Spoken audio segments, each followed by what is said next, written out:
Hello everyone, welcome to Cope UiPath. It's me Rakesh Gupta, and today we are going to talk about what are the transactions in RE framework. So if you have used the RE framework, then you have must heard about this transaction data, transaction number, then transaction item.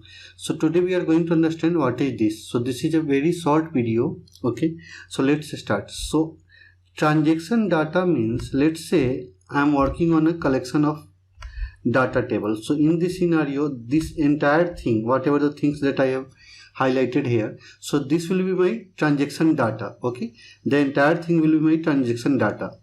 So let's take another example, that let's say in this particular folder I have to rename all the files. Okay, so in this scenario what will happen, all the file name, I mean obviously I am going to take all the file name and I will put that into an array.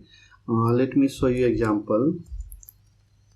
That let's say this is my array, and here I am having file name 1, then file name 2, okay, then I will have file name 3, something like this.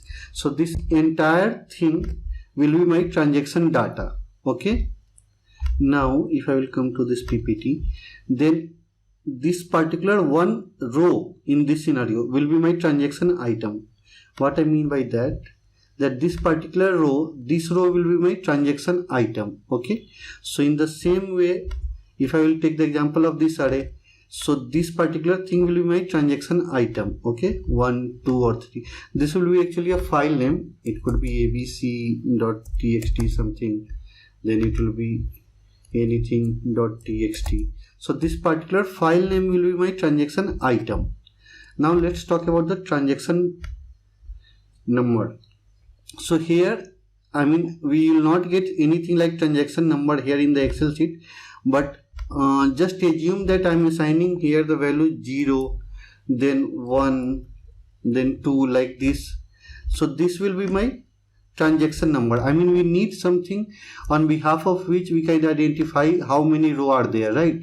So this will be my transaction number. This 0, it's always start with 0. Okay, so this will be on 0 number, transaction number, I am having this data.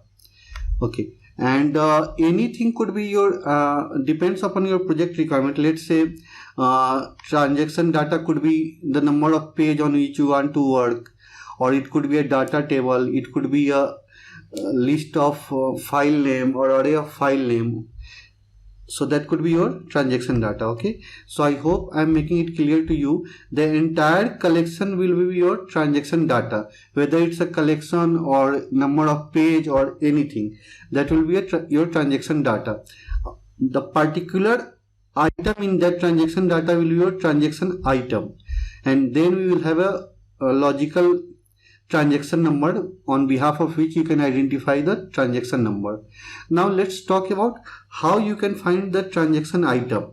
So I mean, how you can decide what will be your transaction item. So for that, just ask the question that for each what I have to do something.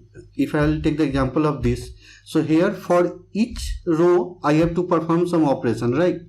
So in this scenario, this particular row will be my transaction item, and the entire collection will be my transaction data.